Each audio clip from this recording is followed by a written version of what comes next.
Welcome to Top 10 Music. Halloween is right around the corner. It's a holiday full of frights, whether you're watching your favorite scary movie or visiting a haunted house. But there are few things more terrifying than swapping true stories. That's why today we're listing 10 terrifying things that really happen to musicians. You ready? Here we go. Number 10.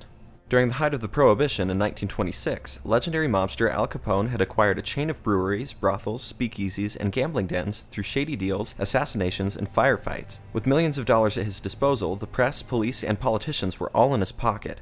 He was only 27.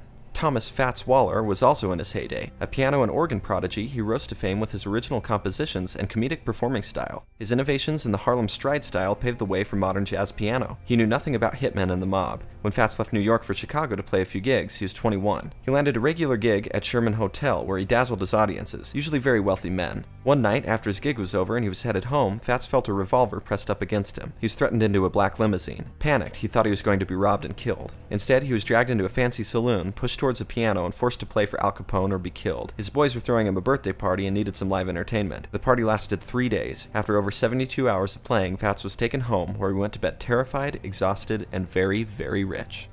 Number 9. Brandon Flowers, the lead singer of The Killers, is paranoid about the number 621, which also happens to be the date of his birthday, June 21st. When he was 13 years old, he claims to have summoned a spirit through the medium of a Ouija board. It told him he would die on that day. The experience was so traumatic, it's haunted him for over 2 decades. It's just so stupid, it's not a way to live, he says. I've been given this great position to be in, I feel really lucky. It's almost too good to be true. That started making me feel like it's inevitable that something really bad's gonna happen. He's overcome with anxiety every year on his birthday. He says it's awful when he has to play a gig or travel. Number 8. Julio Cesar Leyva Beltran, a singer with the Mexican band Los Ciclones del Arroyo, was kidnapped and tortured after refusing to perform a song requested by a group of people at a party. He was abducted, beaten, tortured, and shot with a large caliber weapon which fractured his leg. Fortunately, he was dropped off at a hospital a few hours later. Many Mexican musicians haven't been so lucky. Literally dozens of musicians have been tortured and killed at the hands of unsatisfied drug lords since 1992. Number 7. Frank Sinatra's 19-year-old son, Frank Jr., was performing at a casino in Lake Tahoe. He had no idea that 2 men, Barry Keenan and Joe Amsler, had been following him from city to city for weeks, waiting to make their move. At around 9 p.m. on December 8, 1963, Frank Jr. was resting in his dressing room with a friend. Someone knocked on the door, claiming to be delivering a package. When the door opened, Keenan and Amsler broke in and held the two at gunpoint while they tied up Sinatra's friend with tape and blindfolded Jr. They took him out a side door to their car and drove off. When his friend got free, he ran and told the police. The FBI was contacted, and Frank Sinatra Sr. and his wife decided on a plan of action. They were to wait for a ransom demand and pay it. The FBI would photograph all of the bills and then track the money afterwards in order to find the kidnappers. The next night, Sinatra Sr. got a call from a third kidnapper, John Irwin. Irwin told him to wait for further instructions from the kidnappers. The next day, Sinatra was told to answer a payphone at a Chevron gas station. When he did, a demand was made for $240,000 cash. He was allowed to talk to his son, but the conversation only got this far.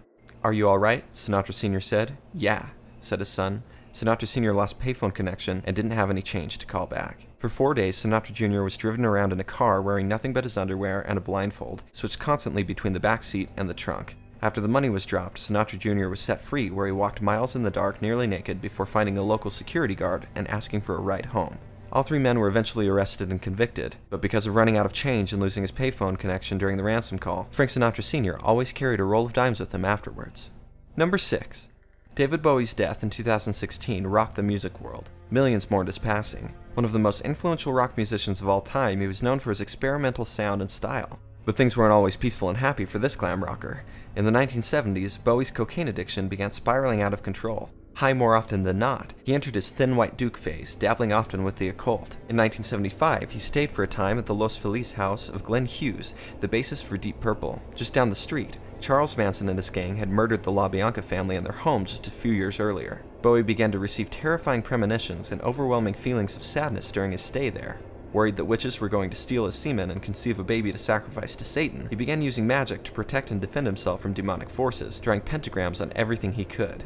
Bowie and his then-wife Angie moved into a beautiful house on Doheny Drive. It was a white cube surrounding an indoor swimming pool. Angie said, "I wasn't crazy about the pool. In my experience, indoor pools are always a problem. This one was no exception, but not in any of the usual ways. Its drawback was one I hadn't encountered before and hadn't seen or heard of since. Satan lived in it." With his own eyes, David said, he'd seen him rising up out of the water one night. Feeling demonic forces moving in, Bowie felt strongly that he needed an exorcism. He called upon a white witch named Wally Elmlark for help. Angie continued, "So there we stood, with just Wally's instructions and a few $100s worth of books, talismans, and assorted items from Hollywood's comprehensive selection of fine occult emporia. There was David, primed and ready. The proper books and doodads were arranged on a big old-fashioned lectern. The incantation began. I couldn't stop a weird cold feeling rising up in me as David droned on and on. There's no easy or elegant way to say this, so I'll just say it straight. At a certain point in the ritual, the pool began to bubble. It bubbled vigorously, perhaps thrashed is a better term, in a manner inconsistent with any explanation involving air filters or the like. It was very, very strange. Even after my recent experiences, I was having trouble accepting what my eyes were seeing. On the bottom of the pool was a large shadow or stain which had not been there before the ritual began. It was in the shape of a beast of the underworld. It was ugly, shocking, malevolent. It frightened me. I still don't know what to think about that night. It runs directly counter to my pragmaticism and my everyday faith in the integrity of the normal world, and it confuses me greatly. David, of course, insisted that we move from the house as quickly as possible, and we did that. But I've heard from the property's real estate agent that subsequent tenants haven't been able to remove the shadow. Even though the pool has been painted over a number of times, the shadow has always come back. Number 5. In 2013, a man was discovered living in Jennifer Lopez's pool house. J-Lo had already filed a restraining order against the man for previous stalking, but that didn't keep him away. He'd been living in the pool house for 6 days, taking photos of himself around the grounds, carving his and J-Lo's initials in trees, and documenting the whole thing on social media under his username David A. Lopez. The 49-year-old retired fireman, John Dubus, slept on the couch in the pool shed until he was discovered by groundskeepers. When arrested by police, he insisted he was an ex-husband of the singer and the father of her children, as an excuse for why he pleasured himself in the garden. Yikes. Number 4. In 2008, Sandra Mae Mcintyre, a former American Idol contestant, committed suicide in her car outside of Paula Abdul's home. McIntyre had an intense fascination with Abdul from an early age, drawing life-size pictures of the singer and eventually changing her own name to Paula Goodspeed at age 16. From that point on, she began to model her appearance after the singer. She eventually auditioned for American Idol, making it far enough to sing for the judges and show off her infatuation with Abdul. After being ridiculed in front of a national audience, she faded away into obscurity, quietly battling depression in the aftermath of the cruel criticism. Eventually, McIntyre resurfaced and began making unwanted contact with Abdul. After her death, Abdul mentioned to Access Hollywood that it wasn't the first time she had attempted suicide near her home. The widespread coverage of the incident revealed the location of Abdul's home, and she began receiving more frequent visits from other stalkers. Abdul had to move. As crazy as Goodspeed's story of obsession is, it's nowhere near the story of Tobias Strebel, aka Toby Sheldon. The 35-year-old German man spent 5 years and over $100,000 on plastic surgeries to make himself look more like Justin Bieber. He went on to record and release a single about his quest to become, as he put it, justified. The song's chorus states, "Justified Bieber style. When I look in my mirror, Justin's always here. There's nothing I won't try, 'cause all I want from life is to be a little more justified." Strebel committed suicide in 2015. Number 3. The murder of Christina Grimmie rocked the entertainment industry when it took place on June 10, 2016. Grimmie was shot and killed during a post-concert meet and greet at the Plaza Live in Orlando, Florida. The killer was 27-year-old Devin Loibel. As shocking as her death was, what's truly horrifying is that Loibel was a total unknown. He had no criminal history, didn't have a social media presence, was not registered to vote. He lived with his dad and his brother like a hermit, only leaving his room to go to work at Best Buy. For 27 years, he lived a quiet life, but his best friend told police that he soon began to be infatuated with Grimmie, and it began spiraling out of control. When that friend suggested Loibel's crush was unrealistic, and ending up with Grimmie was highly unlikely, it appears the shock of the realization drove him mad. If he couldn't have her, no one else could. So he took a taxi to Orlando, armed with 2 handguns and a hunting knife. He could have turned and killed fans after he shot Grimmie, but Grimmie's brother, Marcus, jumped on him. Backed into a corner, Loibel committed suicide. Orlando Police Chief John Mina said, "It's unknown what his plans were for after killing Christina, but very heroic actions by Marcus Grimmie to jump in could have prevented loss of life." Sergeant Wanda Miglio agreed. She said, "Her brother is a hero for saving and stopping him from hurting everyone else." Number 2. The Gits were an American punk rock band that played a large role in the budding Seattle music scene in the early 1990s. Their raw, live performances gave them a loyal following. However, the band ended after the murder of lead singer Mia Zapata. On July 7, 1993, Zapata left the Comet Tavern in Seattle around 2 a.m. She lived only a block away but stopped to visit a friend. That was the last time she was seen alive. Roughly 15 minutes later, Zapata was snuck up on as she was listening to music with her headphones on. She was beaten, strangled, and raped in the Central District of Seattle. Her body was discovered by a woman about an hour later. Sadly, she was only identified after the medical examiner, a fan of the Gits, realized who she was.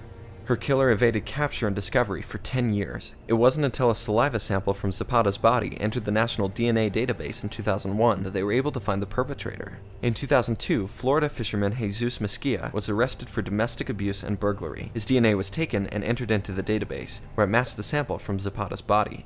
He had a history of violence towards women, and all of his ex-girlfriends and his wife had filed reports against him, so he fit the profile. What sealed his fate was a report of indecent exposure on file against him in Seattle within 2 weeks of Zapata's death. He was arrested in 2003 for murder and sentenced to 37 years in prison, where he still resides today. Number 1.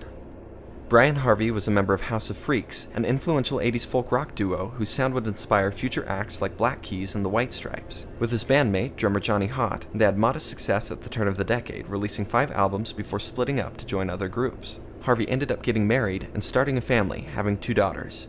They settled in Richmond, Virginia. In 2006, Ricky Javon Gray and his nephew Ray Joseph Dandridge went on a killing spree. It lasted for a week and took the lives of 7 people. On New Year's Eve, after returning from a gig with his band Energy Crisis, Bryan Harvey left the front door open. The 2 killers entered and captured Bryan and his wife Stella. They were bound with electrical cords and duct tape. The murderers killed them by striking them with hammers and then attempted to decapitate them.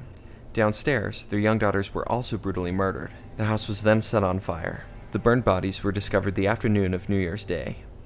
Luckily, both men were caught. Dandridge was sentenced to life in prison without parole, and Gray was executed in January of 2017. There you have it. Which one freaked you out the most? Have you heard any other creepy stories? Let us know in the comments, and subscribe for future lists.